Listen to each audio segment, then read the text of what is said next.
Hej och välkommen till BB Linköpings storföreläsning Att föda. Ni är ju alla här idag för att lyssna på den här storföreläsningen för att ni har en sak gemensamt. Och det är ju att ni väntar barn. Första, andra, tredje eller kanske till och med fjärde barnet, vad vet vi. Den här föreläsningen ersätter den faktiska föreläsningen som vi har normalt sett några gånger varje termin uppe på US i Linköping.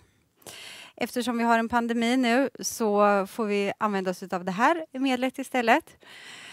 Vi kommer inte idag gå in på någonting som har med coronarestriktionen att göra eftersom de faktiskt ändrar sig ganska ofta, ibland till och med från dag till dag.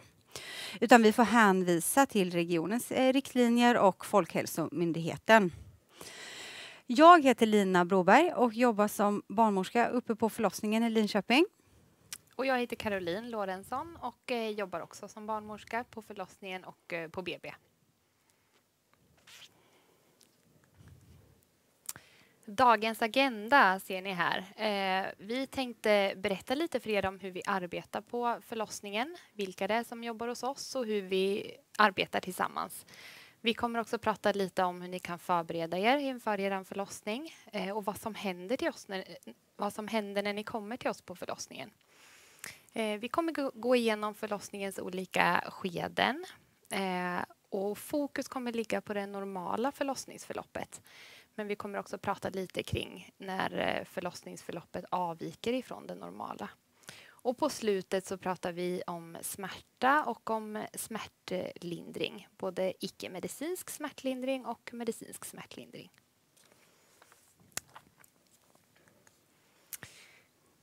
Så här ser vår entré ut.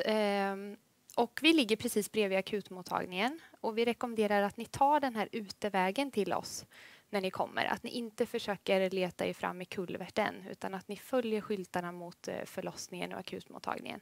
Så kommer ni komma fram till den här dörren.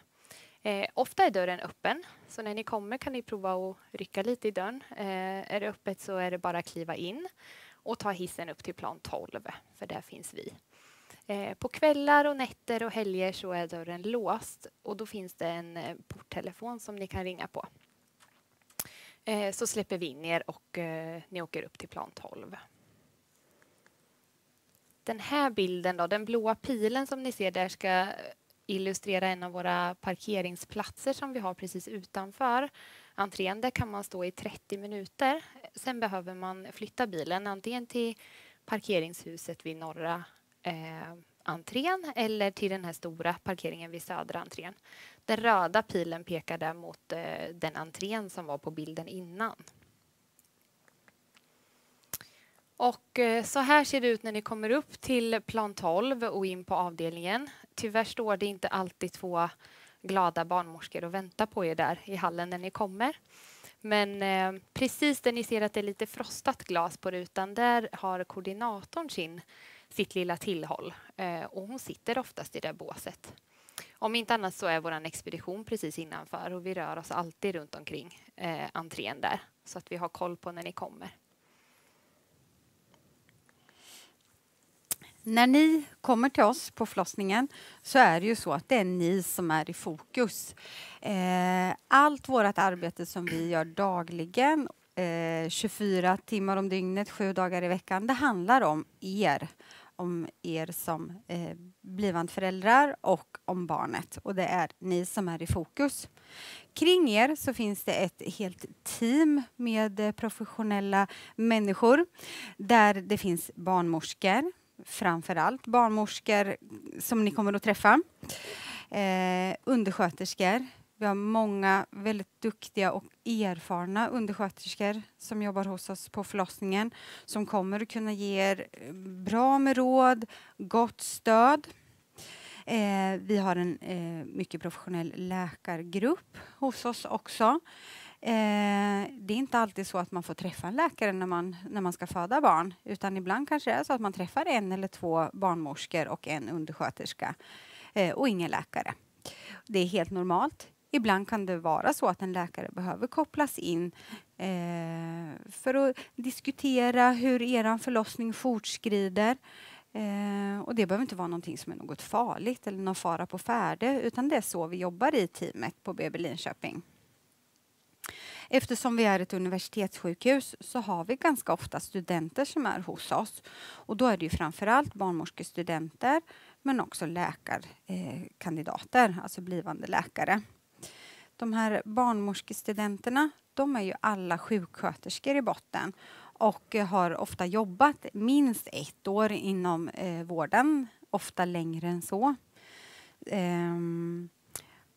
Och vi kan verkligen slå ett slag för att ha barnmorskestudenter med sig, för det blir ytterligare en aspekt i det hela och ytterligare en person som finns där just för er under förlossningen. Det är ändå alltid en ansvarig barnmorska som tar de faktiska besluten tillsammans med er, och de medicinska besluten tas utav läkare och barnmorska och inte av barnmorskestudent. Så det finns många runt omkring er, även om kanske inte de syns inne på salen, så finns man i bakgrunden.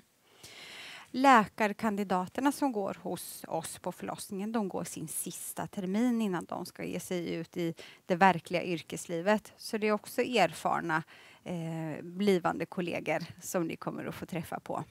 Men självklart så är det här alltid frivilligt och man får välja själv om man vill ha med sig en student under sin förlossning eller ej.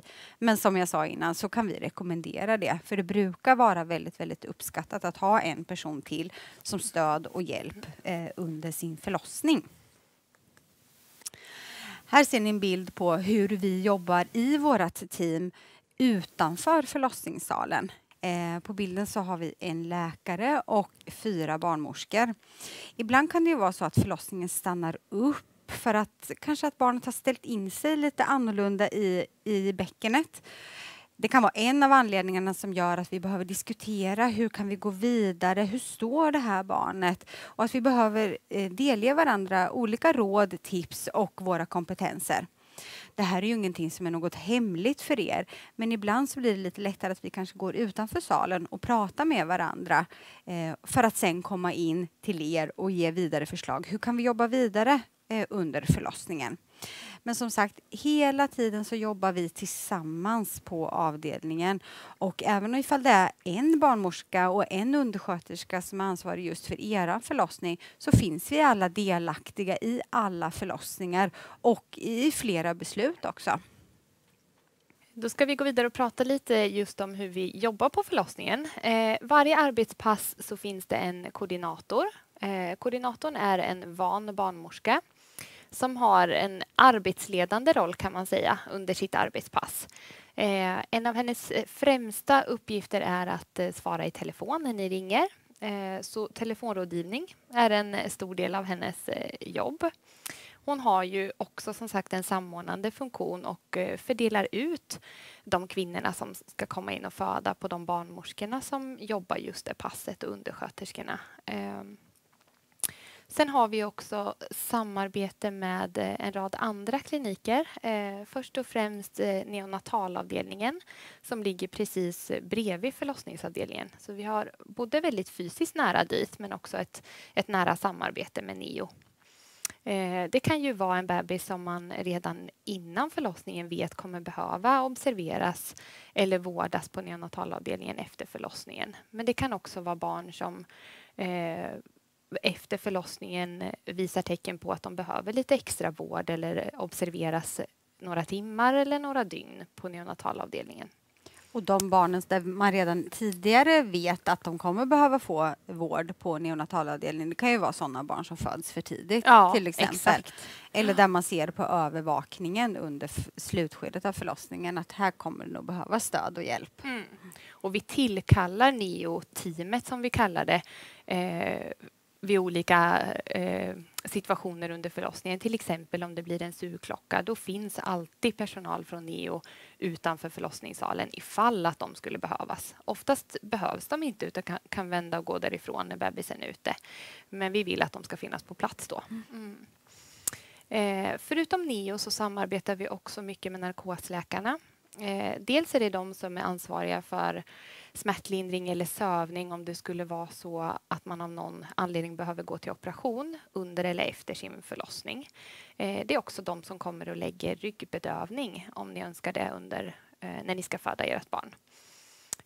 Och vi vill att ni ska veta att de gör alltid sitt allra yttersta för att komma så fort som möjligt. Men ibland så står de upptagna på operation eller på IVA eller på något akut situation nere på akutmottagningen. Och då kan det dröja innan de kommer.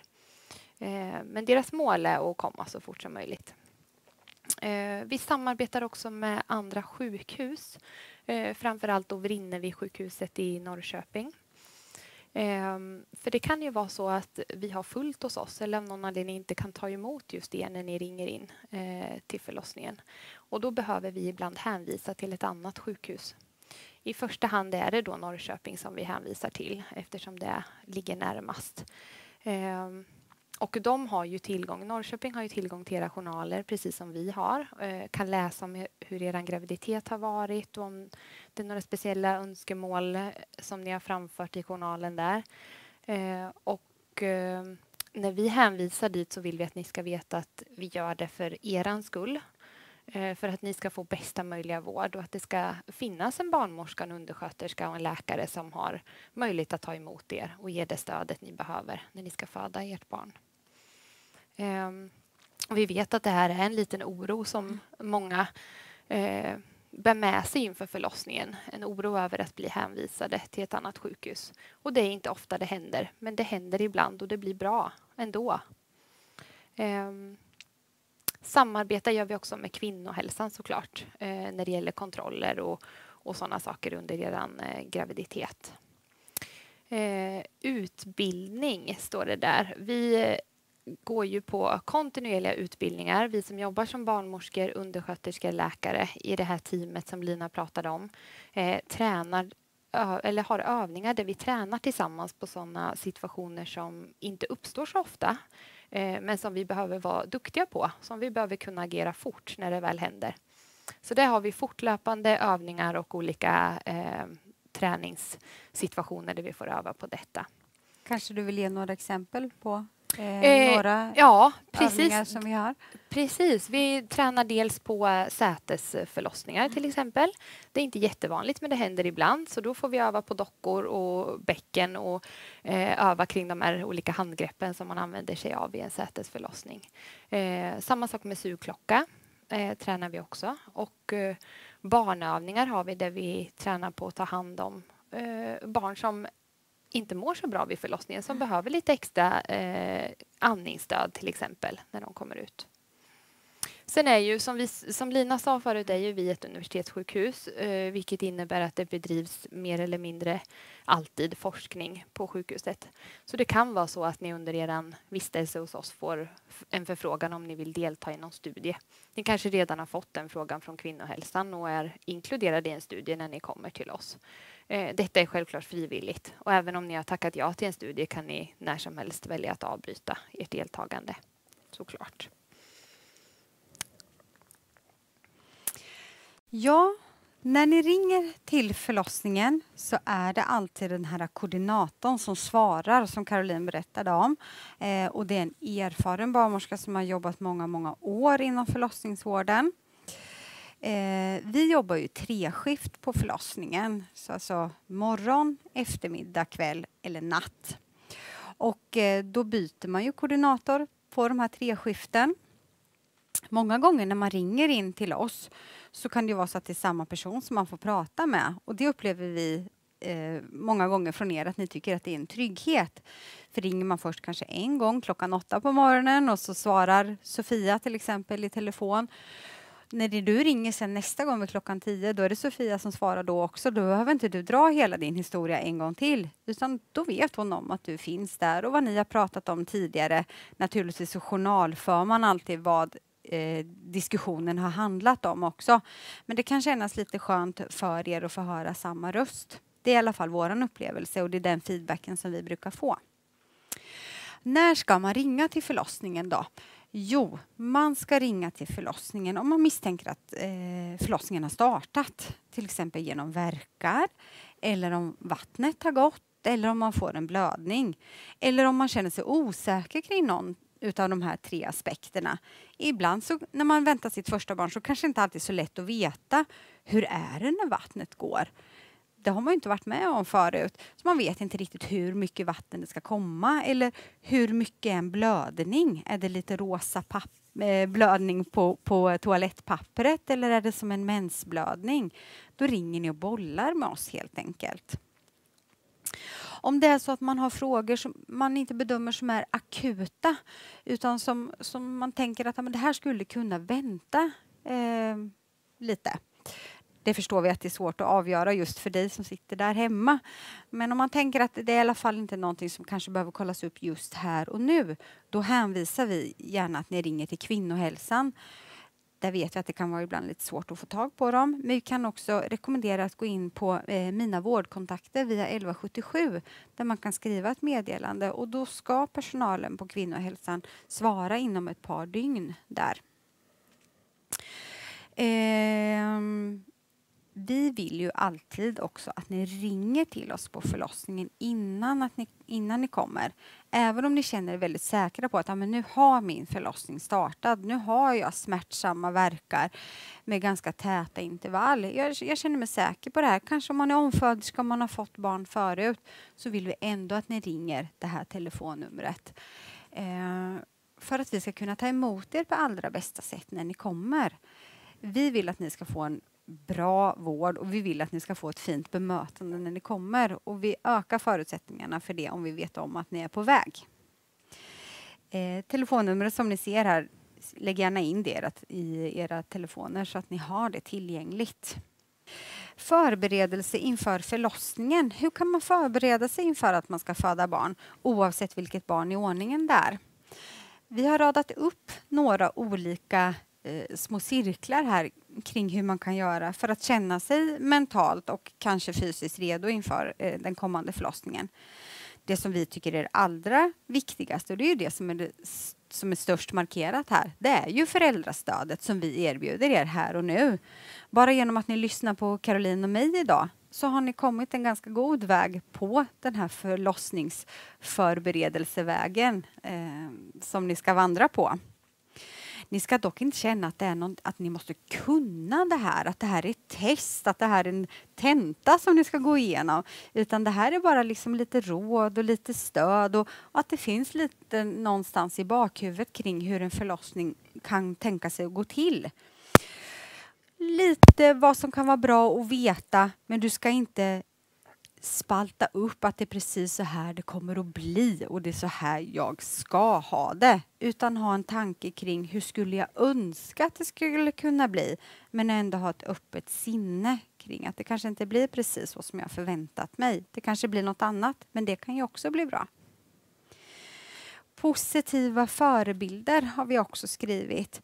När man är gravid så är det ju så att man får ofta väldigt mycket berättelser från nära och kära, arbetskamrater, grannen som gärna vill berätta om hur det var just när de skulle föda barn. Försök att sålla lite där. Är det så att man får skräckhistorier till sig, då är det helt okej att säga nej tack, jag är inte så intresserad av att lyssna på det. Det gör mig rädd eller det gör mig orolig. Utan samla på er fina upplevelser istället. För det tror jag stärker er mer än att lyssna på de där enstaka lite läskiga och dramatiska historierna. Så positiva förebilder, det är jättebra. Packa väskan kan vara en förberedelse. Och då kan man ju tänka, vad ska jag packa, vad ska jag ha med mig? Vi kommer inte gå in så mycket på det, vad man ska ha med sig till förlossningen. Men vi kommer prata lite om mat och dryck och lite sådana saker. Ja. Precis. Så det kommer Caroline att gå in på. Och de mest basala grejerna kommer finnas där. Binder till mamma, blöja till bebis, handduk, trosor till mamma och nattskjorta. Nattskjorta, precis, tack. Det kommer att finnas där. Så att det är det mest basala. Man klarar av att föda barn utan att man ens har med sig någon väska, tro mig. Fysisk förberedelse. Vad kan man göra då? Ja, man ska egentligen leva på sitt liv utifrån det som just du mår bra av. Är du en kvinna som mår bra av att träna och du kör flera pass i veckan och du mår både fysiskt och mentalt bra av att fortsätta träna, då ska du göra det. Är du typen som inte är så fysiskt aktiv? Nej, men då fortsätter du att leva så som du alltid gör. Det är klart att det är bra att hålla igång under graviditeten, men det är det alltid i livet. Så tänk att försöka leva på utifrån det sättet som passar dig och som du mår bra av. Sen finns det aktiviteter som man kan utöva som är graviditetsrelaterade, till exempel graviditetsyoga eller vattenjumpa för gravida. Och vill man göra det så är det jättebra, absolut. Men gör det som du mår bra av. Du kommer klara den här förlossningen även om inte du har tränat 4 pass i veckan under graviditeten. För man har den förmågan i alla fall. Den mentala förberedelsen, tillåt dig att gå ner i varv under slutet av graviditeten. Det är helt okej att inte köra på i livet med 110% ös hela tiden ända in till den dagen du ska föda barn. Utan boa lite hemma, se till att kanske förbereda lite hemma, lite matlådor, bädda babysängen. Ta det lugnt och hämta kraft och energi inför det här omvälvande som ska hända. Både i förlossningen men framför allt det som ska komma sen, att bli förälder. Så tillåt dig att ta det lugnt. Sociala medier, vi överöses ju av information i alla möjliga kanaler. Och där tänker vi, läs med kritiska ögon, välj vad det är du läser. När man går vidare sen till olika litteratur som finns eller på nätet, kritiskt tänkande och kanske framförallt använder sig av sånt material som är skrivet utav från professionen. Det finns jättemycket fina och bra böcker som är skrivna utav barnmorskor till exempel som vi kan slå ett slag för. Om vi går vidare så finns det ju också på 1177 Vårdguiden så finns det också mycket information som handlar om graviditet och förlossning som vi verkligen kan slå ett slag för. Så nyttja det. Och vad händer då när ni kommer in till oss på förlossningen? Oavsett vad man söker för, om det är så att man kommer in på en kontroll av någon anledning eller om man söker för att verkarna har börjat dra igång eller att vattnet har gått och man har kommit in i ett aktivt förlossningsarbete, så börjar vi nästan alltid med att ta blodtryck, urinprov och vikt. Precis som ni har gjort på kvinnohälsan under graviditeten och av samma anledning. Sen vill vi också koppla på ett CTG, alltså en fosterövervakning för att se hur bebisen har det i magen och också för att se hur mycket sammandragningar som kommer. Och på bilden där ser ni den översta lite hackiga kurvan är bebisens hjärtljud och den nedre svarta med toppar och dalar är sammandragningar som kommer och som försvinner och som kommer igen. Och så här ser det ut när man kopplar den här kurvan. Den nedre dosan där registrerar bebisens hjärtljud och den övre känner av när livmodern blir hård. Då blir det som ett tryck emot den där dosan som då registreras som en bulle på skärmen där. Och de sätter vi fast med sådana elastiska band. Och de får man ofta ligga med en liten stund eller gå runt lite på rummet eller sitta upp brukar funka också. Men att vi får en bra ordentlig första registrering av bebisen som håller på i ungefär 20-30 minuter så vi kan bedöma hur bebisen mår. Så är det så att det är svårt att få kontakt med barnet om ni vill upp och vandra runt på rummet så kanske vi behöver be er att vara i sängen de första 20-30 minuterna. Det som är viktigt att poängtera här också det är ju att övervakningen som vi gör, den här CTG som det heter, ibland så slarvar vi lite och säger att vi ska köra en kurva. Det betyder att man gör en CTG-övervakning på barnet. Det är ju vårt ansvar. Exakt. Det är ju inte ert ansvar, utan det ansvaret tar vi, och även när vi barnmorskor inte är inne hos er på salen så ser vi den här övervakningen på olika delar av förlossningen. Så det är vårt ansvar. Och bli inte rädd om övervakningen skulle försvinna korta perioder, för då är det oftast att bebisen rör på så det blir lite glappkontakt. Men som sagt, det är vårt ansvar. Precis, för ni har en skärm inne på salen som ni också ser hela tiden. Den som vi visade tidigare där. Men det är vårt ansvar, absolut. Och när vi har tagit de här första kontrollerna så brukar det också oftast vara så att vi också vill göra en vaginal undersökning. Och det innebär att barnmorskan känner med sina fingrar på den här livmodertappen. Och jag tänkte att jag skulle börja med att berätta lite kring den här livmodertappen, vad det är vi känner efter. Och i slutet av graviditeten, innan kvinnan börjar få sammandragningar eller innan vattnet går, innan hon börjar komma in i förlossningsarbete, är ofta den här livmodertappen ganska omogen, speciellt när man väntar sitt första barn. Och omogen innebär att den är ungefär 3-4 centimeter lång. Att den är fast i sin konsistens, lite som att känna på en nästipp.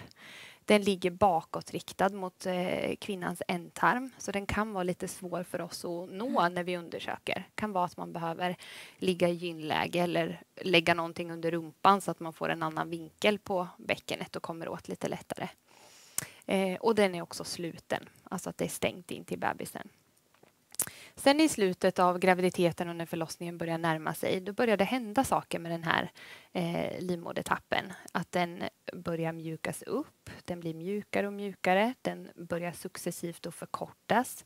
Ni ser på den där bilden där att längst ner där bebisen har sitt huvud är det som en liten, ja det står till och med livmoderhals kanske. Som illustrerar livmodertappen där. Och den blir kortare och kortare. Den riktar sig mer och mer framåt mot själva slidöppningen där bebisen ska passera ut. Och det börjar också så småningom att öppna sig. Och innanför den här liksom, livmodertappen i kanalen där sitter det ofta mycket slem. Och det är den här slemproppen. Och det kan vara så att den börjar släppa lite där i slutet. Det kan ske några veckor innan förlossningen. Det kan ske några dagar innan. Och det kan komma mycket slem på en gång. Och det kan komma lite slem i taget. Och själva slemproppen i sig är inte vi jätteintresserade av. Just eftersom det kan vara så att den släpper några veckor innan bebisen ska komma. Så att ni behöver inte ringa till oss av bara den anledningen, just när det gäller slemproppen. Och det kan vara lite blod i slemproppen. Det kan vara lite brunaktigt och det kan vara lite färskt blod som kommer.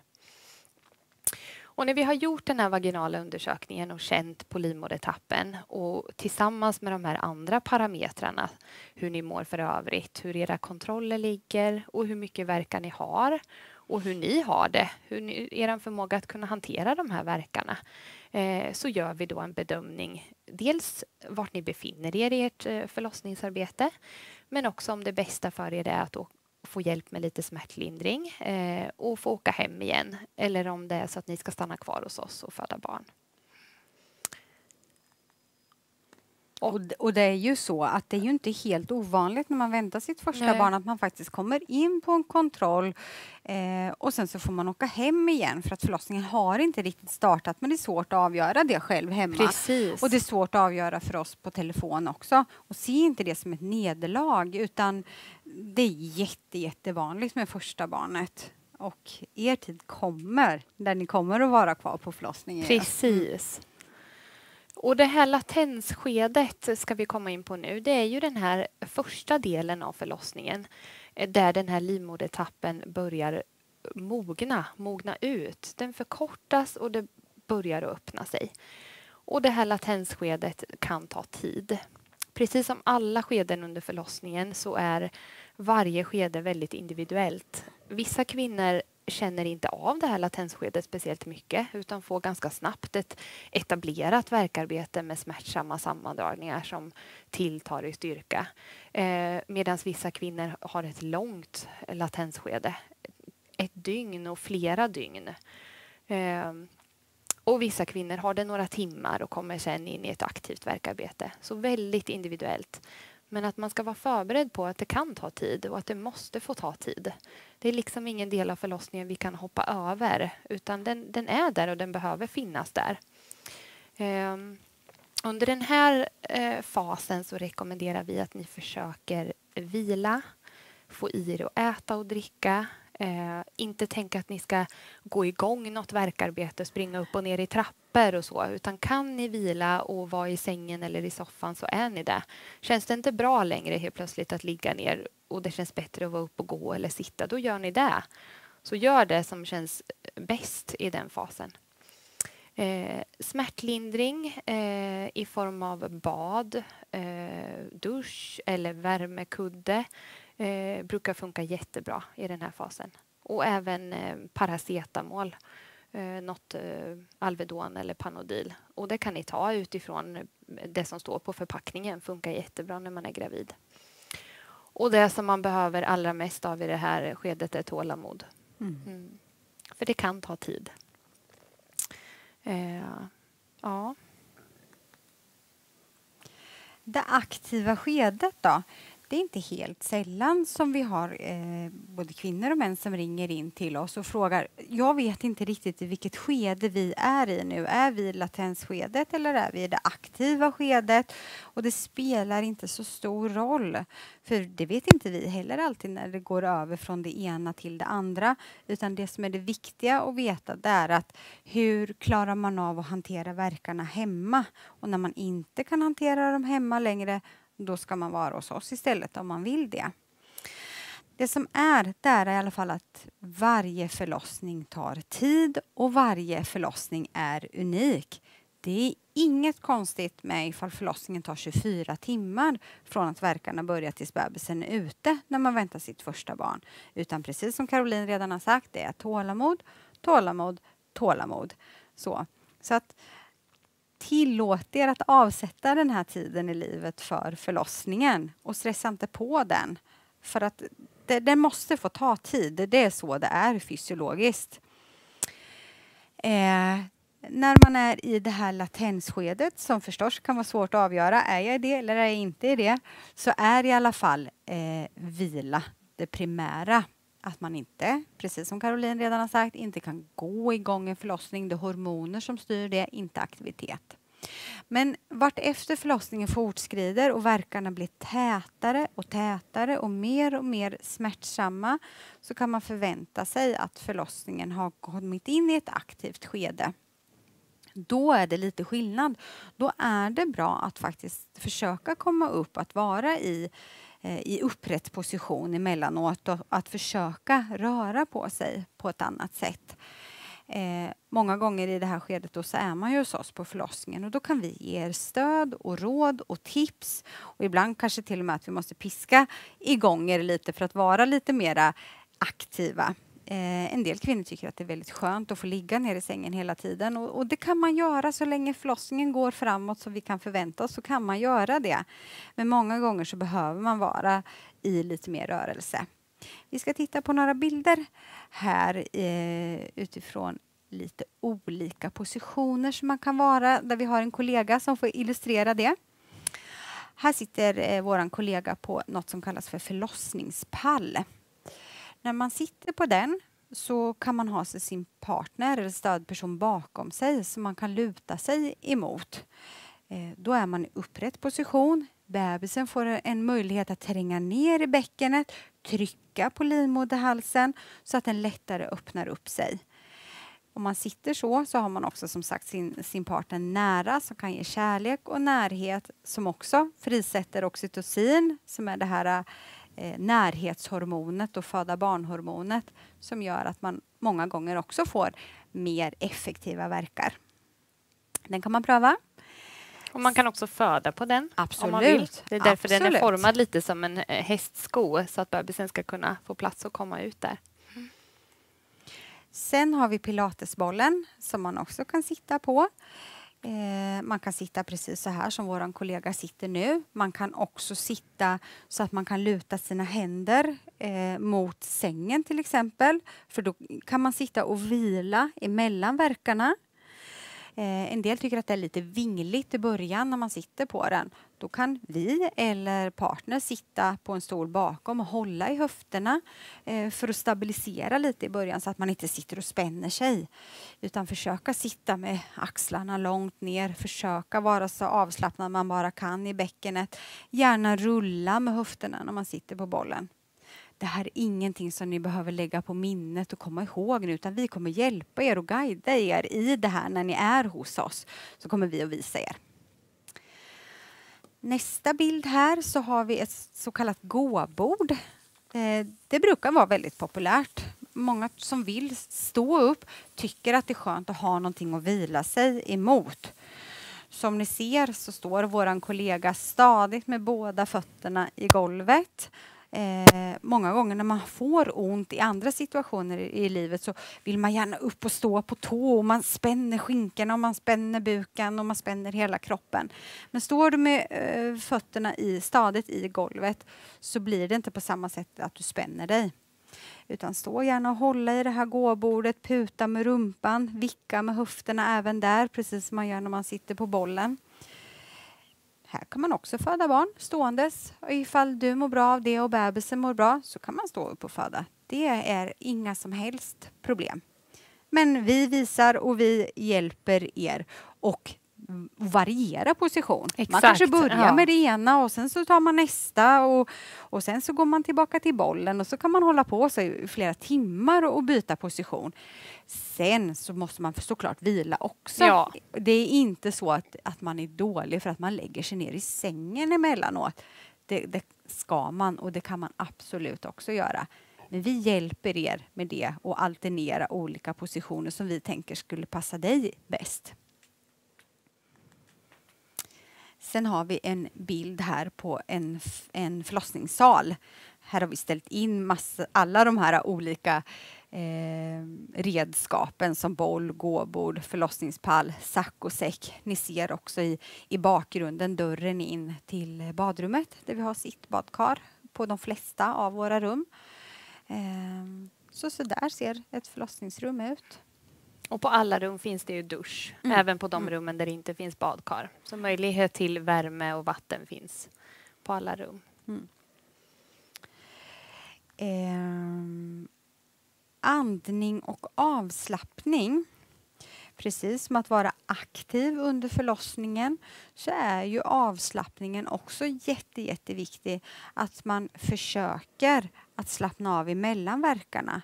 För det är så, du kommer under hela förlossningsförloppet så kommer du ha mer paus än verk. Så är det. Och det kan vara bra att ha det som ett litet mantra. Att när det är så där tufft och tänka på men jag har snart en paus och pausen kommer vara längre än vad verken är. Och att man försöker att tillåta sig att vila då. Och då kan man ju behöva lite stöd och hjälp av sin partner i det. Att nu är det en paus. Försöker vi fälla ner axlarna, andas ut det där sista onda som är. Sluta ögonen och gå ner i varv mellan verkarna. Allt det här som vi säger, det är mycket lättare sagt än gjort. Men att man försöker och inte vara, nu kommer det snart en verk till, nu kommer det snart en verk till och den kommer göra jätteså ont. Och att man är uppe i varv emellan utan tillåta sig att gå ner i mellanverkarna. Och vi kommer att hjälpa er med även det. Att andas under förlossningen, det gör vi vare sig vi vill eller ej.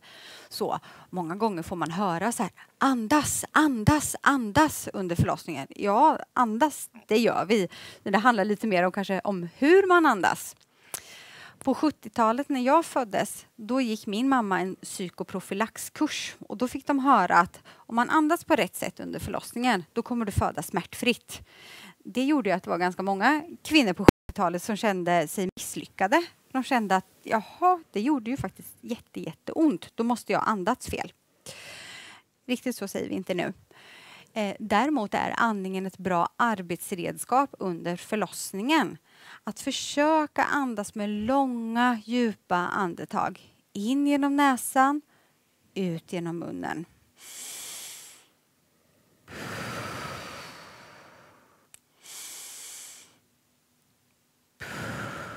För att försöka slappna av även när det gör så ont.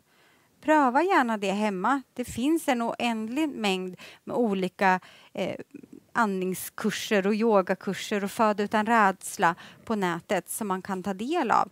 Se om ni hittar någonting som passar just er som ett redskap för att kunna möta smärtan under förlossningen. Partner, stötta och stärka står det där.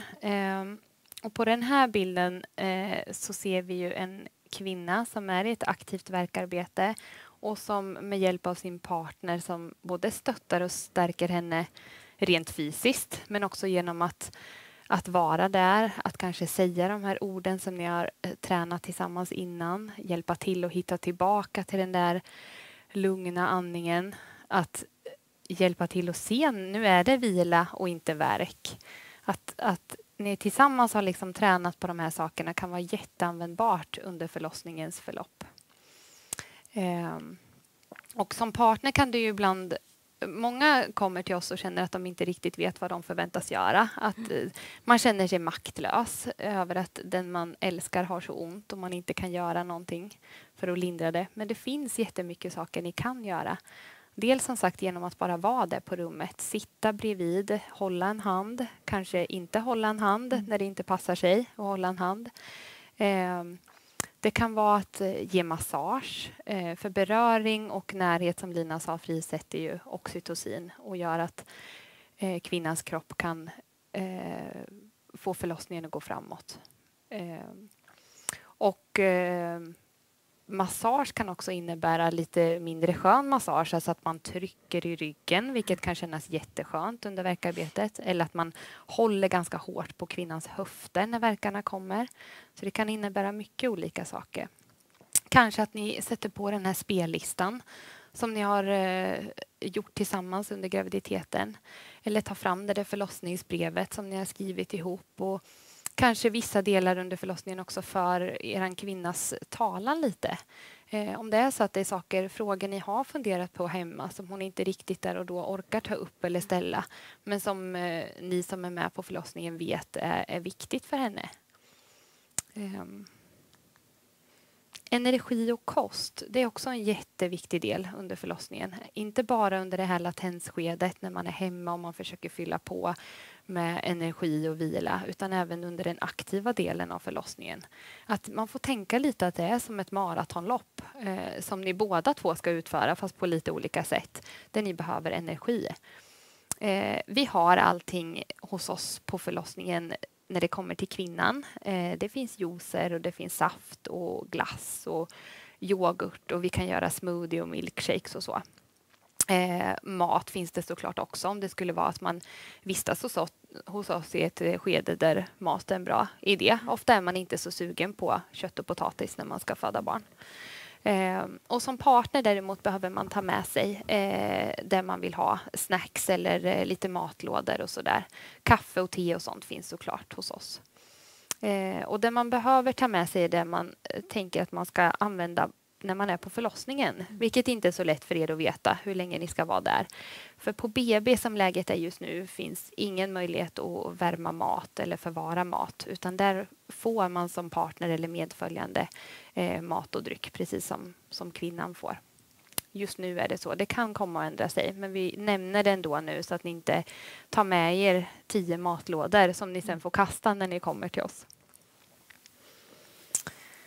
Och så där ser vårt anhörigkök ut, där det finns mikro, kyl och frys och bestick och sådana saker. Och ni får självklart sitta här ute och äta om ni vill, men ni får också ta med er matlåda in till er kvinna och vara där.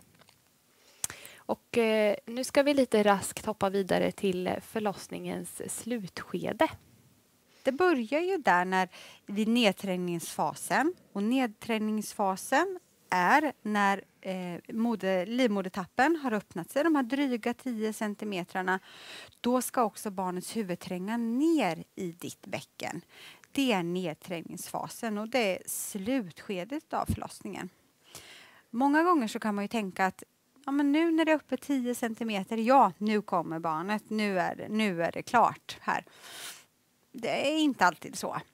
Utan många gånger så kan det vara så att det är några timmar kvar för att få barnet att tränga ner i ditt bäcken. Det är helt normalt, framförallt när man väntar sitt första barn. För att få barnet att tränga ner i bäckenet så kan man alternera lite olika positioner. Som ni ser på bilderna här så finns det en rad olika positioner som man kan vara i det här skedet. Jag kommer inte att liksom berätta om varenda position, utan även där när ni är på förlossningen så kommer vi att ge er tips och råd. Och de här bilderna och de här illustrationerna som finns, de sitter ju också uppe på alla förlossningssalar inne hos oss på BB Linköping. Så man kan titta på om man vill det. Har man en speciell stark önskan att man vill vara i en speciell position sen när barnet föds, då säger ni det till oss och då kan vi liksom hjälpa er på traven och komma dit i det där sista skedet när barnet verkligen ska ut. Däremot så kan det ju vara svårt faktiskt att bestämma innan exakt hur man vill ha det. Men är det så att man har en tanke och en önskan så delge oss det, så kommer vi att hjälpa er med det. Det är ju så att så länge du mår bra och barnet mår bra, då kan man föda egentligen i vilken position som helst. Det är bara fantasin som ställer till det. Så att ni ser ju, det finns så oändligt många möjligheter att få föda ut sitt barn på. Och den sista delen av förlossningen då är ju det här krystskedet. Vissa kvinnor kan känna sig lite rädda och oroliga för den här sista delen av förlossningen. Men det jag vill att ni tar med er är också att många kvinnor tycker att det här krystskedet kan vara liksom skönt på ett sätt. Under öppningsskedet och den här nedträngningsskedet, då ska man ju på något vis mer hantera varje verk som kommer. Man ska andas, man ska försöka slappna av och få liksom mer ta emot det som sker i kroppen. I krystskedet blir det lite på ett annat sätt. Att man helt plötsligt ska börja hjälpa till och trycka på. Och att det kan upplevas skönt. Och att man känner att det händer saker. Man känner att bebisen kommer längre och längre ner.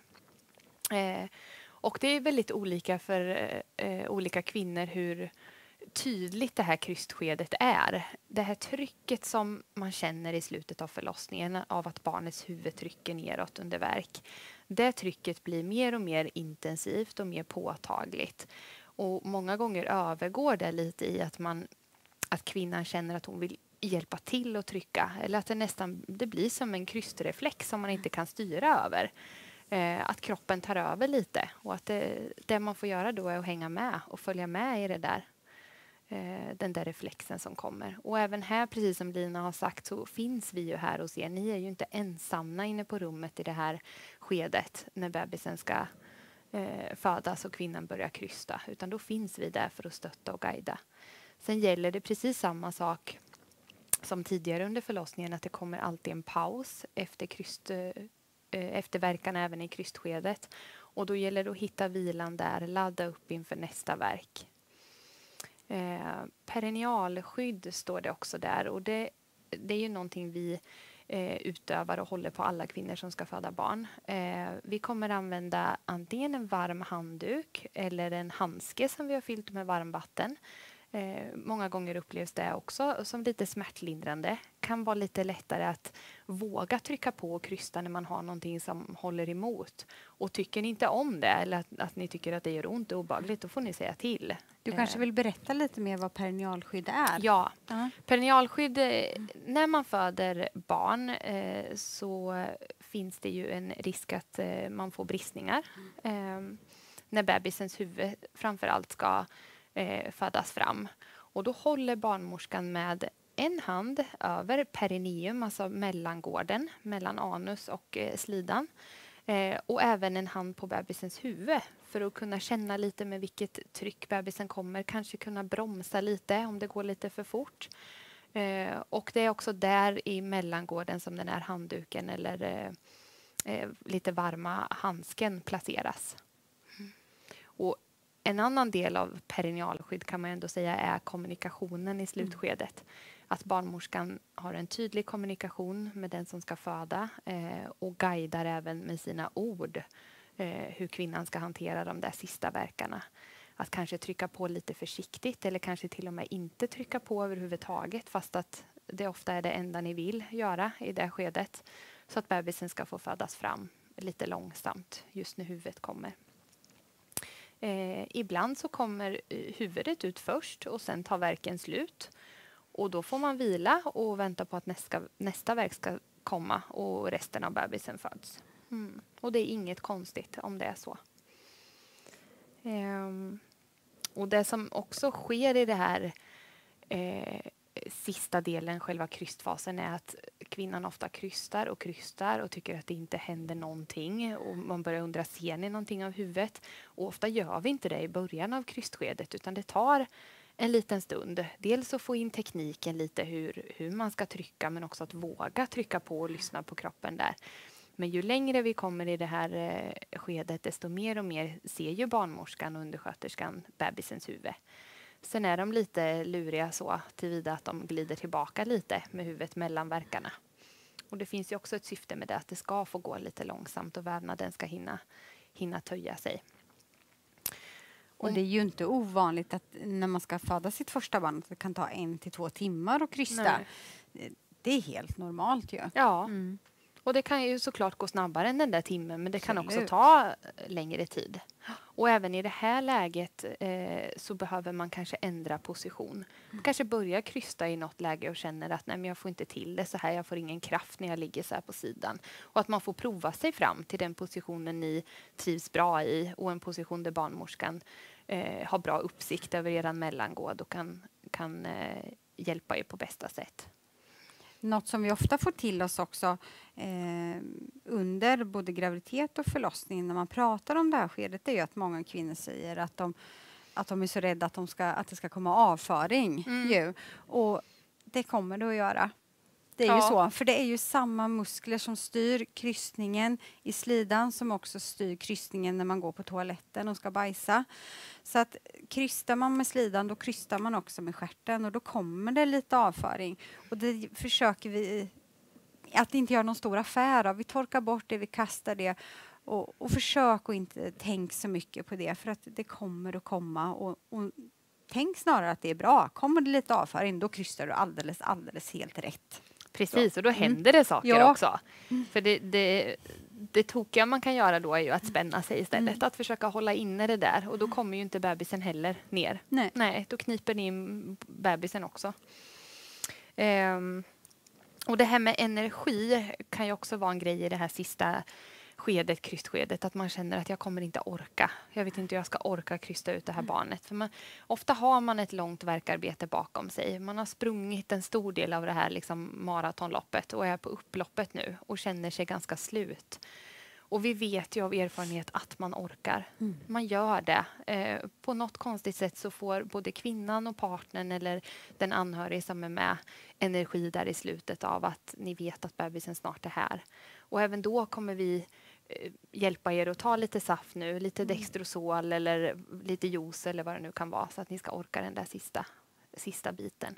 Och du som partner är ju jätteviktig även i det här skedet och att du går med din kvinna i det här och peppar henne och att du orkar den här sista biten även om du själv också är jättetrött här. Du lyfter henne genom att säga att hon är stark, att hon är bäst, att hon orkar det här. Du hjälper henne kanske inte lika mycket ifall du säger jag förstår att du är jättetrött nu älskling. Hur ska du orka? Jag ser att du är så trött. Utan försök att vända det istället till att nu är vi på slutet. Att hon orkar, att hon kan, att ni gör det här tillsammans. Att ni snart ska få träffa er bebis. Lyft henne i det här. Jätteviktigt. Efter barnets födelse då kommer det ju hända lite saker på rummet som vi barnmorskor och undersköterskor pysslar med. Inte säkert att ni märker av vissa av de här grejerna som sker. Ni får upp bebisen på bröstet eller på magen och har oftast fullt fokus på den lilla varelse som ligger där. Vi har som rutin att vi tar prover i navelsträngen när bebisen är precis nyfödd. Och de här proverna kan ge oss viktig information om det är så att det är en bebis som är lite tagen när den kommer ut. Som inte riktigt kommer igång och skrika och andas så som vi önskar. Då berättar de här proverna för oss hur bebisen har haft det sista tiden i magen under förlossningen. Vilket kan hjälpa oss att tolka lite varför bebisen inte riktigt mår som vi önskar. Avnavling står det också där. Och vi utövar ju alltid sen avnavling, vilket innebär att vi låter navelsträngen pulsera färdigt innan vi klipper den. Och vi erbjuder alltid partner eller den som är med på förlossningen att klippa navelsträngen. Och det är inget måste. Utan känner man att man inte vill det, då är det helt okej. Eller om kvinnan vill klippa navelsträngen själv, går också jättebra. Men annars så gör vi det. Många gånger så blir det också så att moderkakan föds fram innan det att vi har klippt navelsträngen. Och då gör vi det i efterhand, klipper navelsträngen då. Bristning och suturering. Som vi nämnde förut, det här med perinealskydd, så går man ofta sönder. Man får en bristning oftast när man föder framförallt sitt första barn. Då är det väldigt vanligt. Och vi är duktiga på att leta efter bristningar, så kan vi säga. Vi undersöker väldigt noggrant efteråt. Självklart får man bedövning som kvinna inför att vi ska undersöka. Och även om det är så att vi behöver suturera det som har gått sönder. Och då finns det mycket bedövning att få. Sen är det svårt att bedöva bort det faktum att vi behöver vara där med våra fingrar och undersöka efteråt. Men det ska inte göra ont det. Och det kan också ta lite tid. Just av den anledningen att vi är noggranna. Ofta tar vi in en kollega så att vi bedömer bristningen tillsammans. Det kan också vara att en läkare kommer in och kikar. Vi använder oss av ultraljud ibland också. Just för att kunna titta ordentligt vilka muskler som är engagerade i bristningen. Och sen kan det vara lite trixigt att sy den själv, så att det kan vara bra att vara 2 barnmorskor ibland för att kunna se lite bättre och sy. Och det tar ofta lite tid just för att vi vill att det ska bli bra. Och då har man kanske inte jättemycket tålamod med det som kvinna. Men det är viktigt att det får ta lite tid och att det blir bra. Och under den här tiden som vi undersöker och eventuellt syr, då ligger ju bebisen oftast hos mamman, på mammas mage eller bröst, hud mot hud.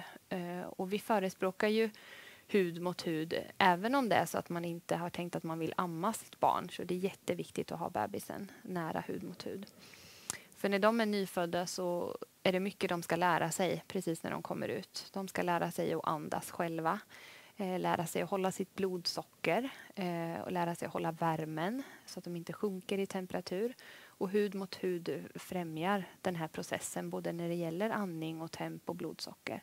Och det främjar också amningen på ett väldigt bra sätt. Och är det så att man har planerat att amma sitt barn, så kan det vara önskvärt att få till en första amning någon gång under de här första timmarna efter förlossningen. Att bebisen får vara där vid bröstet och leta och slicka och så småningom också få ett tag och börja suga. För ofta är bebisarna pigga de här första timmarna efter förlossningen. För att sen kunna bli lite trötta och vilja sova nästan större delen av det första dygnet. Inte alla bebisar dock. Det finns alltid undantag som är pigga och inte vill sova. Men att tanken är att ni alla ska få en liten paus därefter och kunna återhämta er. Och hud mot hud, det måste ju inte vara just hos den födande mamman som barnet ligger hos. Utan skulle det vara anledningar där barnet inte kan vara hos den födande mamman, så kan den alltid ligga hud mot hud hos den andra föräldern i sådana fall. Det går också jättebra. Eller hos den som är med under förlossningen, såklart. Där är en bild på en pappa som klipper navelsträngen. Och sen kommer det också här en annan liten målbild. Den här grattisbrickan som man får sen. När förlossningen är över och moderkakan är ute och en eventuell bristning är suturerad. Och ni ska bara få landa och njuta lite och få i lite energi. Vi går vidare vid lite andra situationer som kan ske på förlossningen som inte har just med det precisa födandet att göra. Till exempel vattenavgång. Någon gång under förlossningen eller under graviditeten så kommer vattnet att gå. För en del så går vattnet alldeles för tidigt i graviditeten. För en del är det en start på förlossningen. För en del går vattnet under förlossningen. Och för en del går inte vattnet alls, utan barnet föds i hela hinnor. Och när barnet väl kommer ut så tar man hål på hinnorna. Det är väldigt ovanligt, men det händer absolut. Om vattnet går när du är hemma, då vill vi att du ringer till oss. Det är ungefär en halv liter vatten som man har. Och det bildas nytt vatten hela tiden. Så när väl vattnet har gått, då kommer det att fortsätta rinna. Det blir aldrig torrt där inne, utan nytt vatten bildas hela tiden. Vi förstår att man kan vara lite osäker på om vattnet har gått eller inte. Men många gånger när vattnet verkligen går, då märker man det. För då rinner det längs benen. Det blir ofta en pöl på golvet. Så mycket vatten är det. Tänk dig att du skulle hälla ut en halv liter vätska på golvet. Då ser man det. Såklart finns det undantag. Känner du dig osäker på det? Eller när du tror att vattnet har gått, då ringer du till oss. Vi kommer ställa lite olika kontrollfrågor och vi bollar fram och tillbaka. Är det så att vi har kommit fram till att vi tror nog faktiskt att det är vattnet som har gått och allting är helt normalt och du är i fullgången graviditet, det vill säga efter vecka 37+0, då kan du vänta upp till 14 timmar hemma innan du kommer in till oss för en kontroll. Och varför gör vi så då? Varför ska man inte komma in på en gång?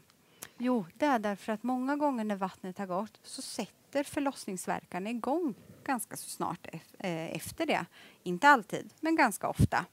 Och är det då så att man ska komma in på en kontroll på en gång efter att vattnet har gått, så kommer man till oss, gör en kontroll, så får man åka hem igen och lagom till man kommit hem så kanske värkarna börjar och då måste man in en gång till.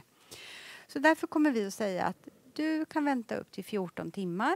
Du kommer få en tid som du får komma till oss för en kontroll där vi kollar hur du mår och hur barnet mår.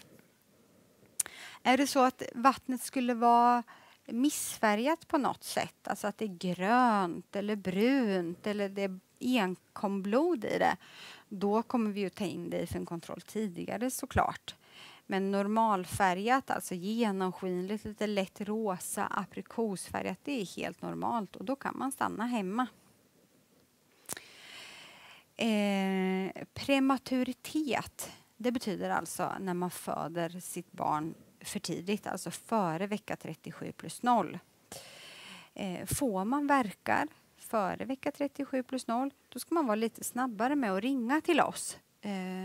För är det så att man är väldigt tidig i sin graviditet och börjar få förlossningsvärkar, alternativt att vattnet har gått, då kan vi ibland kunna stoppa förlossningen så att bebisen får stanna kvar ett tag till i magen om vi bedömer att det är alldeles för tidigt. Så då kan man vara lite snabbare på att ringa om man känner sig osäker.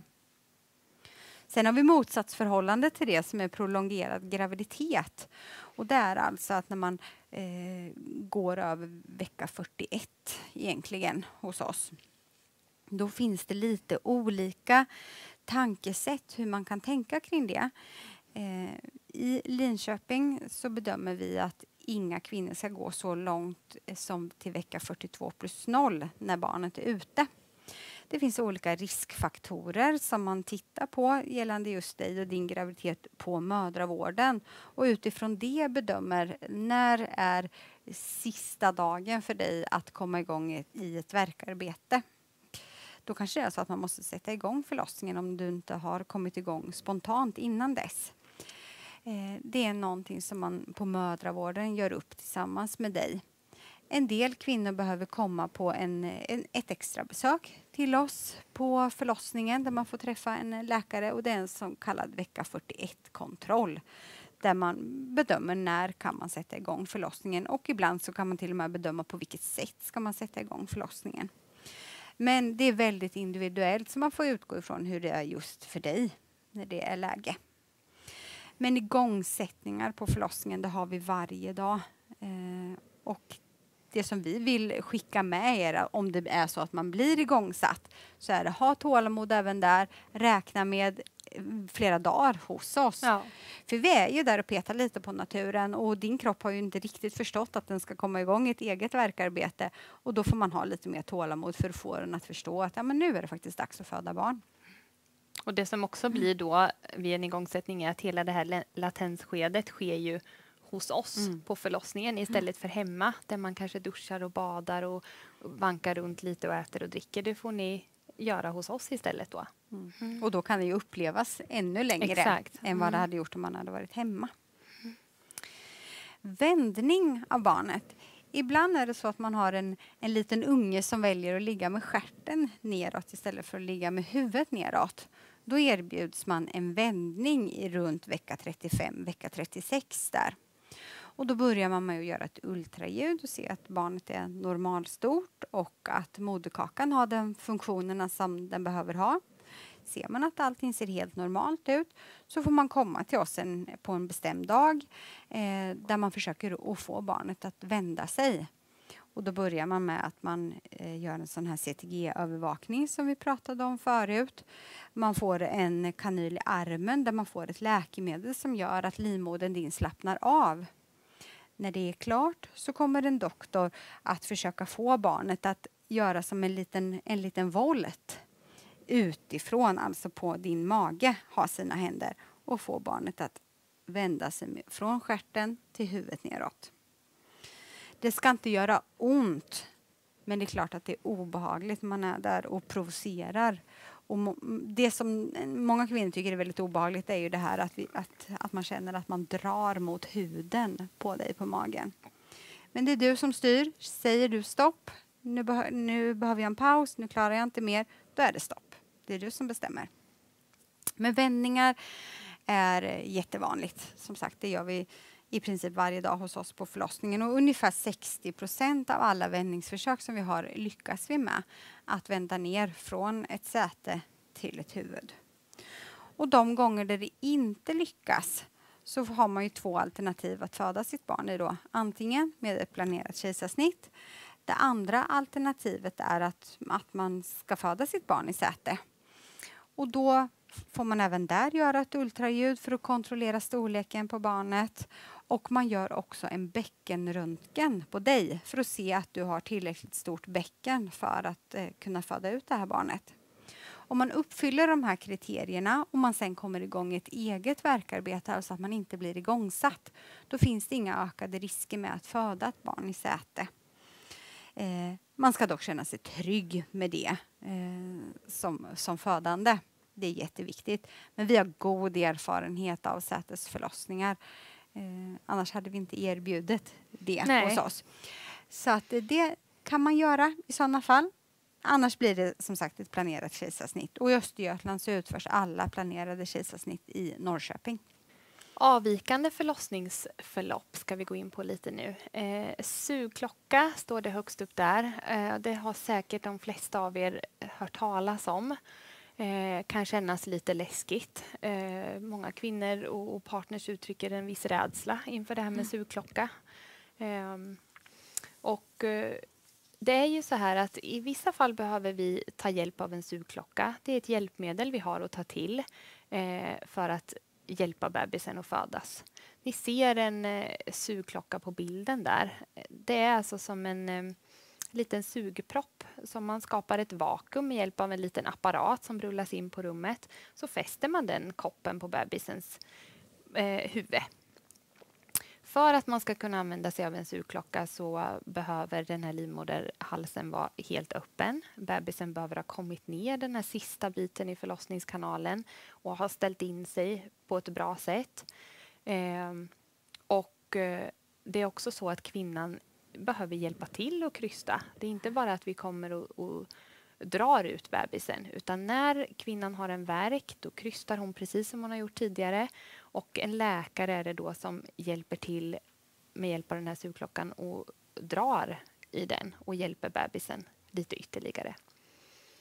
Anledningen till att det kan behövas en sugklocka kan vara att livmodern har jobbat i många timmar, börjar bli trött.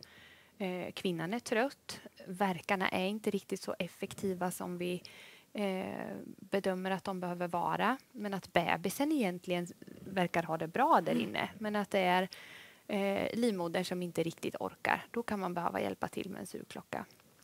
Det kan också vara så att Bebisen signalerar med hjälp av det här CTG som vi övervakar barnet med och tolkar, eller med hjälp av blodprov som vi kan ta från bebisens huvud, att den mår dåligt i magen och behöver komma ut. Och bedömer vi då att mamman inte kan krysta ut det här barnet så snabbt som vi behöver att det här barnet ska födas, då kan man ta hjälp av en sugklocka. Ni får självklart information under tiden och inför det här, och vi pratar om det efteråt också. Men viktigt att veta att kvinnan är aktiv i den här processen och är själv med och krystar ut sitt barn. Många gånger kan man hjälpa bebisen ner och nästan hela vägen ut, och sen kan man släppa på sugklockan och mamman får själv krysta ut barnet sista biten. Också bra att veta är att det kommer alltid in en extra barnmorska på rummet i det här läget. Det kommer kanske in lite mer personal för övrigt, kanske någon extra undersköterska. Så det kan bli lite mer folk på rummet just när man ska lägga sugklockan. Och som vi sa tidigare så ringer vi alltid till neonatalpersonalen, en barnläkare och sjuksköterska och undersköterska från NEO finns alltid ute i vårt barnrum i närheten, ifall de skulle behöva hjälpa bebisen lite. Något annat om sugklocka? Nej, jag tror att du har fått med det som vi vill.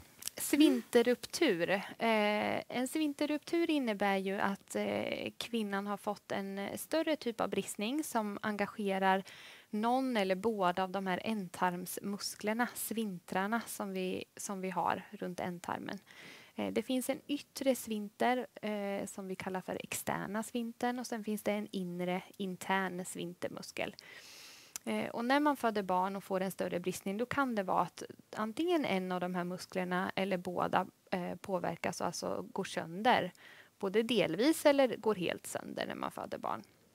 Skulle det inträffa så är det en läkare som syr de här bristningarna, och det görs på operation. Ofta får kvinnan antingen bli sövd en stund eller få någon typ av smärtlindring. Och kanske bli lite sederad så att det här ska vara hanterbart för er.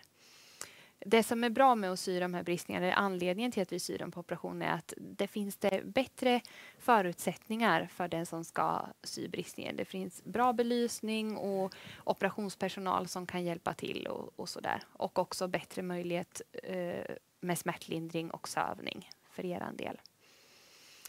Har man fått en större bristning när man föder barn, då kommer ni följas upp lite mer noggrant även efter förlossningen. Självklart får ni information på förlossningen och på BB, både skriftligt och muntligt. Men ni kommer också följas under det första året efter förlossningen för att se hur bristningen läker och hur ni har det. Blödning. Alla kvinnor som föder barn blöder. Mer eller mindre blöder man. Vissa kvinnor upp till 1 liter tycker vi är en normal blödning. Sen innebär ju inte det att vi står och väntar tills det har blött 1 liter. Utan märker barnmorskan att det blöder på lite, så finns det ju vissa saker som vi gör för att försöka få stopp på den här blödningen. Och 1 liter extra blod ungefär utifrån hur stor man är, såklart samlar man på sig under graviditeten för att kunna ha reserver att kunna blöda när man föder barn. Och är det så att när man föder barn att man drabbas av en stor blödning, det kan vara en blödning som sivar på i lite långsam takt, men det till slut blir en större mängd, då finns det läkemedel som vi kan ge.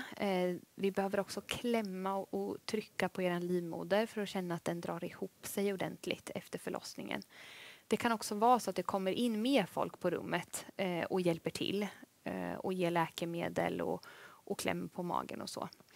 I vissa fall blöder kvinnor mycket och fort efter förlossningen. Och då kommer det alltid in mycket folk på rummet. Och i ett sådant läge har vi inte riktigt möjlighet att informera er där och då om vad som händer och vad vi gör. Utan det är ett sånt här läge som vi pratade om tidigare, som vi tränar på, övar inför, och där vi måste agera fort för att få stopp på den där blödningen. Det finns lite olika anledningar till att man blöder efter förlossningen. Det kan vara att moderkakan inte lossnar. Vi kommer in på det nedanför här. Att moderkakan inte släpper och att det då gör att livmodern inte kan dra ihop sig ordentligt. Det kan också finnas andra orsaker till att livmodern inte riktigt orkar dra ihop sig efter förlossningen. Det kan också vara en bristning som man har fått under förlossningen där det är något kärl som har gått sönder som står och blöder som kan vara svårt att få stopp på. Och när moderkakan inte lossnar, det vi gör för att få ut moderkakan är att hjälpa till med oxytocin, alltså det här hormonet som man har haft fullt av i kroppen under förlossningen och som fortfarande rusar runt i kroppen när man har fött barn. Men där man kan behöva lite extra oxytocin för att hjälpa moderkakan att släppa och livmodern att dra ihop sig. Och att minska risken för stor blödning. Är det så att det är svårt att få ut moderkakan, trots att vi har lite tips och knep att ta till. Man kan försiktigt försöka dra lite i navelsträngen och hålla över magen för att leda ut moderkakan. Men funkar inte det, då behöver man gå till operation och få hjälp att ta ut moderkakan. Och då är det en förlossningsläkare som gör det manuellt genom vagina. Det är alltså ingenting man skär ut genom magen, moderkakan, utan det gör man genom vagina. Och då får man bli sövd en stund.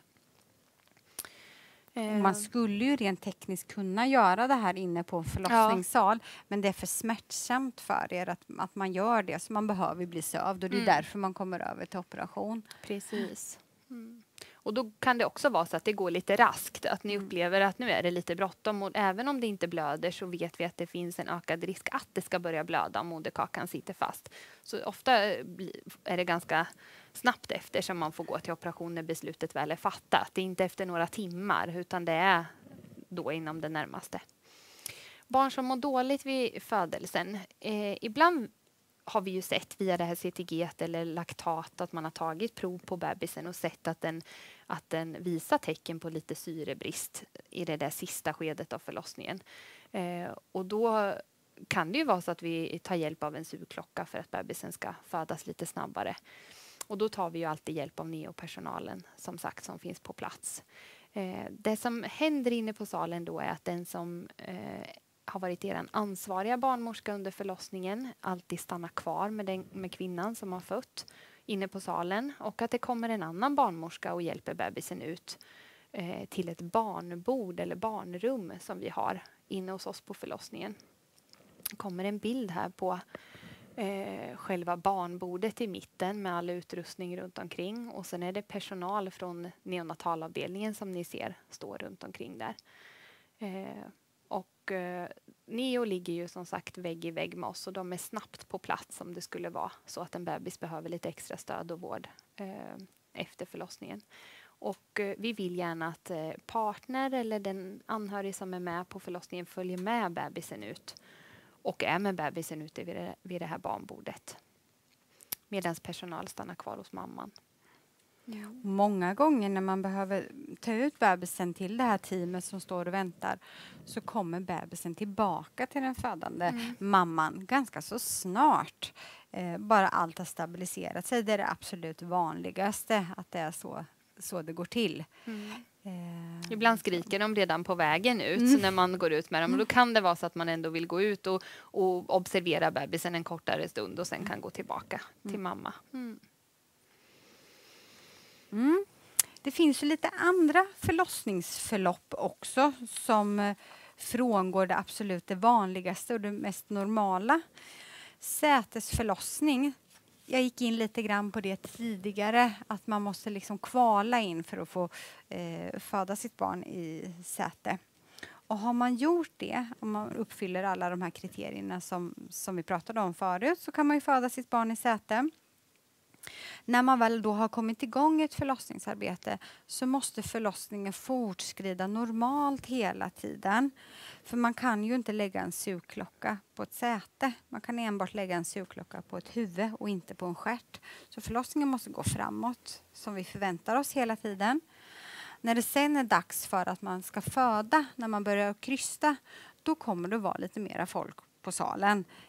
Precis som det vi pratade om förut, när man lägger en sugklocka så tillkallar vi lite extra personal. Så då är det alltid en doktor som är med och en extra barnmorska, eventuellt en extra undersköterska. Men vi försöker att hålla miljön ändå lugn och sansad så att det ska vara så tryggt och lugnt för er som vi bara kan. Men lite mera personal krävs det. Samma sak är det vid tvillingförlossning. Vid trillingförlossning, när man väntar 3 barn, då föder man med hjälp av kejsarsnitt. För det går inte riktigt för oss att hålla reda på alla de här 3 barnen i magen under ett värkarbete. Vem är det som har de här hjärtljuden och vem har de här hjärtljuden och vem har de här hjärtljuden? Så då bedömer vi att det blir en säkrare förlossning om man får föda med kejsarsnitt. Tvillingförlossning kan man föda vaginalt. Lite beroende på hur barnen är placerade i magen. Hur de ligger om de ligger med huvudet neråt eller med stjärten neråt eller på tvären. Och det är en individuell bedömning som man får göra med hjälp av ultraljud och på mödravården. Så. Men även där, när väl barnen ska komma ut sen när man börjar krysta, så kommer det också bli mer folk inne på salen. Precis som vid sugklocka eller sätesförlossning. Ibland så är det ju så att förlossningen måste avslutas med hjälp av kejsarsnitt. Och det är utav de anledningarna som Caroline pratade om med sugklocka. Att antingen så är det att mamma eller barn inte mår bra. Eller så är det att förlossningen inte går framåt. Den har liksom gått i stå egentligen. Och då måste man ju avsluta den på ett eller annat sätt. Och då finns det egentligen 3 olika typer av kejsarsnitt. Det ena är planerat och det är ju när man vet att den här mamman ska föda sitt barn med hjälp av kejsarsnitt. Och de sker ju oftast i Norrköping som vi sa. Sen finns det något som heter akut kejsarsnitt och det är egentligen de flesta kejsarsnitt som sker hos oss. Och det är när man är i ett aktivt förlossningsarbete redan och man måste avsluta förlossningen under ett aktivt förlossningsarbete. Och att man avslutar med kejsarsnitt då. Det låter ju ganska dramatiskt när man säger akut, men det kan vara så att man bedömer att förlossningen ska avslutas om 2 timmar. Så. Och sen finns det den sista som heter omedelbart kejsarsnitt och då måste bebisen ut nu egentligen. Då vill man att det ska gå riktigt, riktigt snabbt, att bebisen egentligen ska vara ute inom 10 minuter och då går det undan. Kejsarsnitten, de sker ju inte inne på förlossningen utan de sker inne på operationsavdelningen som ligger vägg i vägg med oss. Så det går snabbt att förflytta er över dit. När man kommer dit, då kommer det vara mycket personal även där. Det är ju 1 eller 2, oftast 2 förlossningsläkare, barnmorska, undersköterska från förlossningen, ett barnläkarteam och sen hela operationsteamet med operationssjuksköterskor, narkosläkare, narkossjuksköterskor, så mycket folk där inne. Det ska ni inte bli rädda för utan det är en trygghet där alla, var och en har sina egna specifika och oerhört viktiga arbetsuppgifter. Och arbetsuppgifterna är ju att göra det så säkert och tryggt och bra för er som möjligt. Även här så är vi noggranna med att försöka ge er så mycket information som vi bara kan. Vid de här extremt akuta situationerna så kan det vara så att informationen fallerar lite för att vi måste göra det vi måste göra rent praktiskt. Men då har vi en jätteviktig uppgift och det är att fånga upp er efteråt och förklara många gånger vad var det som hände och varför hände det här. Så vi kommer att fånga upp er vid de enstaka få tillfällen där vi kanske inte riktigt hinner med informationen. Så. Då har vi kommit in till den sista delen här av den här föreläsningen som kommer handla om smärtlindring. Ska börja och läsa en text som Gudrun Abascal har skrivit om smärta. Förlossningssmärta kan ses som ett uttryck för kroppens kunskap. Den berättar vad som pågår i kroppen och talar om för oss att något meningsfullt håller på att hända. Ett barn ska födas. Och precis som den här texten beskriver lite så gör det ont att föda barn. Smärtan finns där och är en del av att föda barn. Och det är en viktig del. Precis som texten visar så beskriver ju den att någonting håller på att hända i kroppen. Det ger oss en förvarning om att nu är det någonting på gång. Och ett av syftena kan ju vara med det här att man ska liksom ta sig till en trygg och säker plats när man ska föda sitt barn. Man ska inte bara hux flux föda barn på ICA Maxis parkering, för det hade inte varit bra varken för mamma eller bebis. Utan det här visar ju för oss att det är någonting viktigt som håller på att hända. Och den här smärtan är också viktigt att ni tänker på att den här smärtan är inte farlig. Den kommer inte skada er och kommer inte skada er bebis. Utan den är där, och det vi kan göra är såklart många saker för att lindra smärtan, men vi kan inte ta bort smärtan eller det faktum att ni känner att det händer någonting i er kropp. Att det trycker eller att det ömmar eller att det molar, även om det finns mycket vi kan göra för att lindra. Viktigt också att veta, som Lina har sagt tidigare, att det finns alltid en paus, och att den här pausen kommer vara längre än värken. Att när ni har som ondast så vet ni att snart ger värken med sig och det kommer en paus. Och att försöka fånga och hitta den här pausen. Och det kommer vi att hjälpa er med, och fånga er tillbaka till den här liksom vilan mellan värkarna. Och den här förlossningssmärtan är ju en övergående smärta. Den går ju över när bebisen är ute. Sen att man kan vara och trött och allt det här, men själva smärtan av att kroppen jobbar och den här förlossningssmärtan av värkar, den försvinner ju när bebisen kommer ut. Smärtlindring då, som sagt, det finns saker vi kan göra för att lindra smärtan som ni kan göra hemma. Taktil massage har vi pratat lite om. Det här med beröring och frisättning av hormoner. Det kan vara de här trycken på höfterna som vi pratade om, som kan kännas skönt i vissa skeden under förlossningen. TENS står det där, och TENS har ni säkert hört talas om, vissa av er. Det är ett verktyg som man kan använda vid andra smärttillstånd, inte bara när man föder barn, och står för transkutan nervstimulering. Den här apparaten kan med fördel användas om man har ont framförallt bak i ryggen, långt ner i ländryggen. Vi rekommenderar inte att ni sätter de här plattorna på magen, utan att man använder dem i ryggen. Och för er som inte vet så är en TENS-apparat kopplad till 2 plattor som man fäster där smärtan är förlagd. Och sen så skickas det nervstimulering, kan man säga, som blockerar kroppens eller hjärnans smärtreceptorer och kan ha en smärtlindrande effekt. TENS kan funka bäst kanske i det här latensskedet eller i början av det aktiva skedet av förlossningen. Vi har en TENS-apparat hos oss som ni jättegärna får låna om ni är intresserade av det här. Det kan vara lite knepigt om man aldrig har sett en TENS-apparat innan, att liksom få in tekniken. Så är ni lite intresserade av TENS eller har provat det förut och tyckt att det har funkat bra, så rekommenderar vi nästan att ni hyr en TENS-apparat under graviditeten, så att ni kan kika och fiffla lite med den innan, och också ha möjlighet att använda den i latensskedet om det är så att ni befinner er hemma under det skedet, för att få största effekt av den. Sterila kvaddlar är en sån här liten omtvistad smärtlindringsmetod. Vissa kvinnor tycker att det funkar jättebra, och vissa kvinnor kan inte föreställa sig hur man ska vilja ha mer smärta när man redan har smärta. För det gör ganska ont att få de här sterila kvaddlarna. Det innebär egentligen att man sprutar in lite sterilt vatten precis under huden, där man har som mest ont. Det kan vara bak i ryggen eller fram på magen eller ner mot ljumskarna, att det är en smärta som inte riktigt släpper av mellan värkarna. Då kan det funka bra med sterila kvaddlar. Och vi är oftast 2 barnmorskor som lägger de här samtidigt, och vi gör det under värk när kvinnan har en värk. Ofta kanske på 4 ställen att vi sprutar in lite vatten.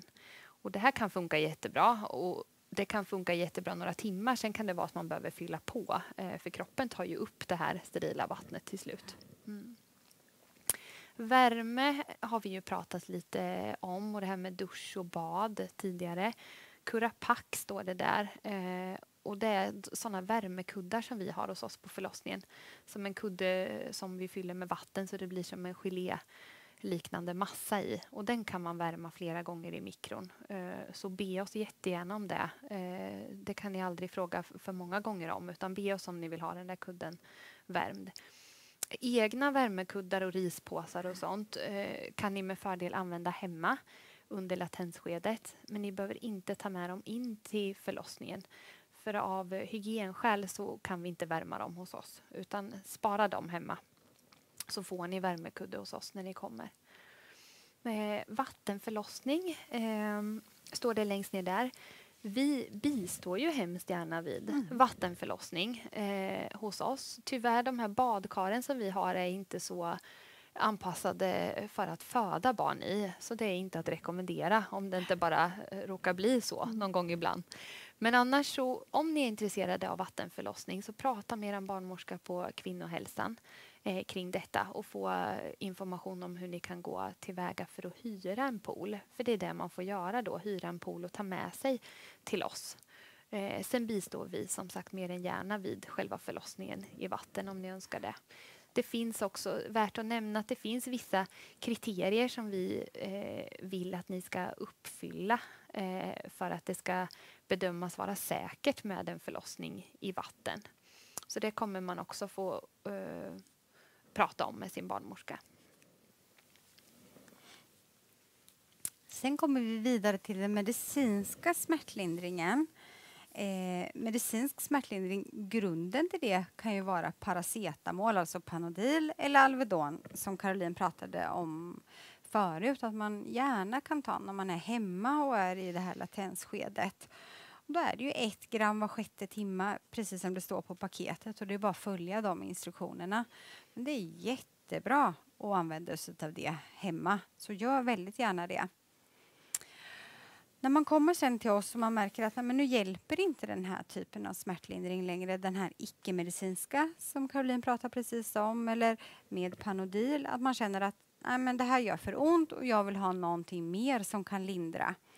Då kan man exempelvis börja med en tablett som heter Citodon, och det är som en blandning mellan paracetamol, alltså Panodil, och ett lite lättare morfinpreparat kan man säga. Det är helt ofarligt om man tar det vid enstaka doser under graviditet eller förlossning. Några enstaka, absolut inte någon fara. Vi har också mer och mer börjat med Oxynorm som smärtlindring just i det här tidiga skedet under förlossningen, latensskedet. Så det kan vara att ni också stöter på om ni kommer in i latensfas och behöver lite smärtlindring, att ni får en tablett som är en morfintablett, som är en snabbverkande men kortverkande morfintablett som kan hjälpa till. Och det brukar fungera ganska bra faktiskt när man kommer in till oss och tycker, eller om man är i latensskedet men att det är så smärtsamt som man klarar inte av att vara hemma, då brukar det fungera ganska så bra med Citodon eller morfin, antingen i tablettform eller som spruta. Ska man få den som spruta, då måste man stanna kvar hos oss, då kan man inte gå hem igen, utan då får man vara hos oss och sova. Lustgas, det känner ju väldigt många till, och det är en väldigt, väldigt vanlig smärtlindringsmetod. Jag ska inte säga att alla använder sig av det, för så är det inte, men väldigt, väldigt många någon gång under själva förlossningen. Lustgasen fungerar som så att den ger som ett kortvarigt rus kan man säga. Man blir lite glad. Ja, lite glad och lite yr. En del kvinnor är väldigt rädda att ta det, för de tänker att de ska må illa av det. Många gånger är det inte själva lustgasen man mår illa av, utan det är förlossningsarbetet man mår illa av. Men man härleder det till lustgasen för att man börjar med lustgasen när man är i det skedet där man kanske ändå hade börjat må illa. Lustgasen kan man ställa in på olika nivåer också, så vi kan höja och sänka det om du tycker att du får ett för starkt rus eller att du behöver lite mer. Så. Lustgasen är lite teknik på hur man ska göra med den, och det kommer vi att berätta för er. Vi kommer inte bara ge er en lustgasmask och säga här varsågod, utan vi kommer berätta precis hur du ska göra. Så. En annan smärtlindringsmetod som används ganska mycket också, framförallt hos förstföderskor här i Linköping, det är EDA eller ryggbedövning. Och det är ju en bedövningsform som är väldigt effektiv under öppningsskedet, och det är en narkosläkare som anlägger den. Och då går det till som så att då får man sitta på sängkanten, alternativt ligga på sidan. Den här narkosläkaren kommer att tvätta ryggen sterilt, ge lokalbedövning först i huden. Och lokalbedövning, det är som alla andra sprutor, det känner man när den läggs. Men det är ju en väldigt kortvarig smärta, det är ju ett stick man får i ryggen. Och när den är lagd så för man in en slang emellan 2 kotor. Och den här slangen blir sen kopplad till en liten pump som man fäster på er patientskjorta. Där det pumpar in smärtlindringsläkemedel kontinuerligt hela tiden så länge som du behöver det. Ibland är det så att man behöver fylla på den här pumpen med lite extra smärtlindring om man får ett smärtgenombrott. Det är viktigt att även här tänka att det är smärtlindrande läkemedel. Det tar inte bort allt. Du kommer framför allt att känna trycket neråt, ner mot slidan och ner mot stjärten när barnet pressar sig neråt. Det går inte att bedöva bort med en ryggbedövning. Är det något du vill tillägga kring det? Nej. Sen finns det något som heter PCB och det är när man lägger en lokalbedövning i själva livmodertappen. Och det är en av våra läkare som lägger det och då bedövar man på 4 ställen i livmodertappen. Och det är som en tandläkarbedövning kan man säga. Fast istället för att lägga den i munnen så lägger man den i modermunnen istället. Och den hjälper ett par timmar. Och den kan vara väldigt bra att använda sig av ifall man är omföderska där man vet att förlossningen kommer troligtvis att gå mycket snabbare den här gången. Så att man kanske inte hinner att få någon effekt av ryggbedövningen. Då kan den här vara att föredra i sådana fall. Sen finns det PDB, alltså en bäckenbottenbedövning där man bedövar själva bäckenbotten. Och bäckenbotten det är ju slidöppningen egentligen skulle man kunna säga och mellangården som man bedövar. Och där har man ju ont när man börjar krysta sen. För under öppningsskedet och nedträngande fasen så är det ju mer att man har ont i mage, rygg, höfter, lår och skinkor. Då är det ju inte i själva slidan man har ont. Men i det där slutskedet så är det där som smärtan kommer och då kan man bedöva bäckenbotten med hjälp av en spruta där man lägger en spruta på ena sidan av slidan, in i slidan och en spruta på andra sidan. Om man tycker att den här smärtan är alldeles outhärdlig och smärtsam så hjälper vi er med det.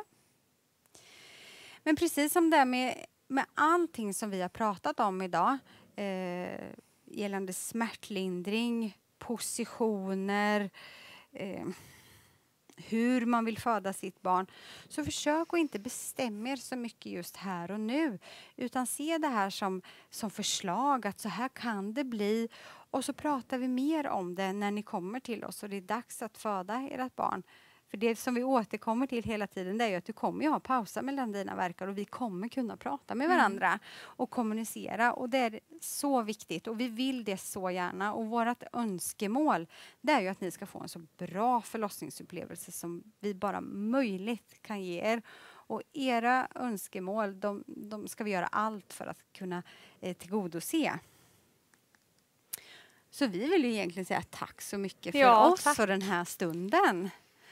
Och hjärtligt välkomna att komma och föda hos oss. Ja. Kanske ses just vi. Kanske. Ja. Vem vet. Så sista ord där så vill ju du flagga. För våran Instagram, BB Linköping. Gå jättegärna in där och kika. Det är en salig blandning av både lite mer utbildande bilder och texter men också lite förlossningsberättelser och lite bilder från våran vardag. En dag på jobbet för oss. Så det får ni jättegärna gå in och kika. Tack snälla för den här stunden. Tack för att ni har lyssnat.